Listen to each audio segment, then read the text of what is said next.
Assalamualaikum warahmatullahi wabarakatuh. Salam dan bahagia Bapak dan Ibu guru hebat dimanapun berada. Perkenalkan, saya Muhammad Husaini SPD, calon guru penggerak angkatan 11 dari SMA Negeri 7 Barabai, Kabupaten Hulu Sungai Tengah, Provinsi Kalimantan Selatan, dengan fasilitator Bapak Enjang Sarip Hidayat. Pada kesempatan kali ini, saya akan memaparkan tugas 1.3.h demonstrasi kontekstual visi guru penggerak. Merumuskan visi guru penggerak dapat menggunakan pendekatan inquiry apresiatif. Pendekatan inquiry apresiatif ini mengidentifikasi hal baik yang telah ada di sekolah dan mencari cara bagaimana hal tersebut dapat dipertahankan dan memunculkan strategi untuk mewujudkan perubahan ke arah yang lebih baik. Dalam menerapkan pendekatan inquiry apresiatif ini, maka langkah yang dapat dilakukan adalah dengan menggunakan penerapan metode Bagja. Apa itu Bagja? Bagja merupakan singkatan dari B. Buat pertanyaan utama, A. Ambil pelajaran, G. Gali mimpi, J. Jabarkan rencana, dan A adalah atur eksekusi.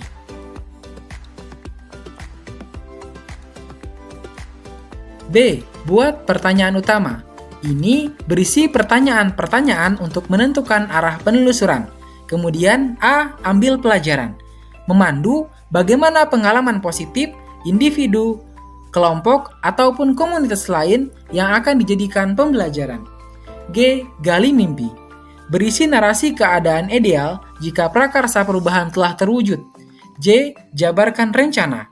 Mengidentifikasi tindakan-tindakan yang akan dilakukan untuk mewujudkan visi.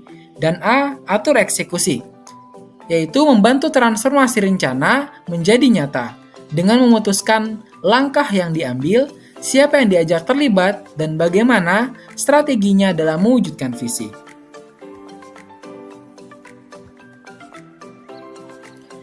Adapun visi guru penggerak yang telah saya buat adalah menghasilkan insan yang beriman, bertakwa kepada Tuhan Yang Maha Esa, berakhlak mulia, mandiri, kreatif, bernalar kritis, unggul dalam prestasi, mampu berkompetisi, serta berkebinekaan global. Dari visi tersebut, saya membuat prakarsa perubahan, yaitu meningkatkan kreativitas dan penalaran kritis peserta didik melalui pembelajaran yang berpihak pada murid. Adapun tahapan Bagjanya, yang pertama, buat pertanyaan utama. Pertanyaannya, bagaimana kita dapat meningkatkan kreativitas dan penalaran kritis peserta didik melalui pembelajaran yang berpihak pada murid. Adapun tindakan atau penyelidikannya, yang pertama, melakukan diskusi dengan kepala sekolah dan rekan guru, kemudian mencari referensi dan praktik baik tentang cara meningkatkan kreativitas dan penalaran kritis melalui pembelajaran yang berpihak pada murid, dan yang ketiga, mencari tahu sampai di mana peserta didik mempunyai kreativitas dan penalaran kritis. Tahapan selanjutnya, ambil pelajaran. Pertanyaannya, siapa saja guru yang dalam pembelajarannya menumbuh kembangkan kreativitas dan penalaran kritis? Kemudian, aktivitas apa saja yang dapat dilakukan untuk meningkatkan kreativitas dan penalaran kritis peserta didik? Tindakan atau penyelidikannya. Yang pertama, melakukan lesson study untuk belajar dan berefleksi bersama, serta menggali informasi pada guru yang sudah pernah melakukan pembelajaran yang menumbuh kembangkan kreativitas dan penalaran kritis. Kemudian, mencari referensi tentang cara menumbuh kembangkan kreativitas dan penalaran kritis. Dan yang terakhir, melaksanakan pembelajaran yang berpihak pada murid.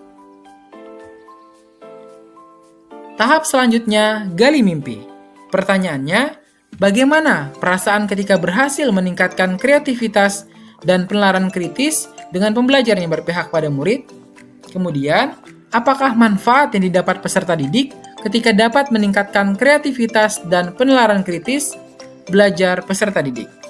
Adapun tindakan atau penyelidikannya, yang pertama, guru yang berhasil melakukan pembelajaran yang menumbuh kembangkan kreativitas dan penalaran kritis mendapatkan apresiasi. Kemudian, peserta didik menjadi siap beradaptasi dengan zaman dan siap berprestasi. Dan yang ketiga, kolaborasi antar sesama guru ataupun antar peserta didik terbangun dalam membuat berbagai macam inovasi, terutama dalam hal kreativitas dan penalaran kritis. Tahap selanjutnya, jabarkan rencana. Pertanyaannya, apa saja langkah-langkah yang perlu dilakukan? Yang kedua, bagaimana cara mengukur pencapaian peningkatan kreativitas dan penalaran kritis melalui pembelajaran yang berpihak pada murid? Adapun tindakan atau penyelidikannya, guru membuat perencanaan berupa modul ajar, kemudian pelaksanaan pembelajaran dengan modul yang telah dibuat, dan melaksanakan asesmen pembelajaran yang berpihak pada murid, yang dapat mendorong tumbuh kembang kreativitas dan penalaran kritis. Dan yang kedua, merumuskan indikator-indikator pencapaian. Tahapan yang terakhir, atur eksekusi. Pertanyaannya, siapa saja yang mengarahkan dan mengontrol upaya peningkatan kreativitas dan penalaran kritis pembelajaran yang berpihak pada murid? Kemudian, siapa saja yang dapat dilibatkan dalam upaya tersebut? Lalu, kompetensi apa saja yang harus dimiliki guru? Pertanyaan selanjutnya, kompetensi apa yang harus dikuasai guru dalam melihat kreativitas dan penalaran kritis peserta didik dan mengarahkannya? Dan yang terakhir, bagaimana cara melibatkan orang tua dalam meningkatkan kreativitas dan penalaran kritis peserta didik? Adapun tindakan atau penyelidikannya, yang pertama, kepala sekolah sebagai pengarah dan pengontrol melakukan supervisi pembelajaran. Kemudian, semua guru maupun tenaga kependidikan harus terlibat dan berkolaboratif. Yang ketiga, guru harus mampu mendesain pembelajaran yang menumbuh kembangkan kreativitas dan penalaran kritis, seperti metode permainan yang berpihak pada murid. Kemudian yang keempat, guru harus melibatkan dan mengaktifkan peserta didik dalam pembelajarannya. Dan yang terakhir, menjalin komunikasi dan kerjasama dengan orang tua atau wali murid. Akhir kata, jadilah guru yang tergerak, bergerak, dan menggerakkan. Demikian penyampaian dari saya.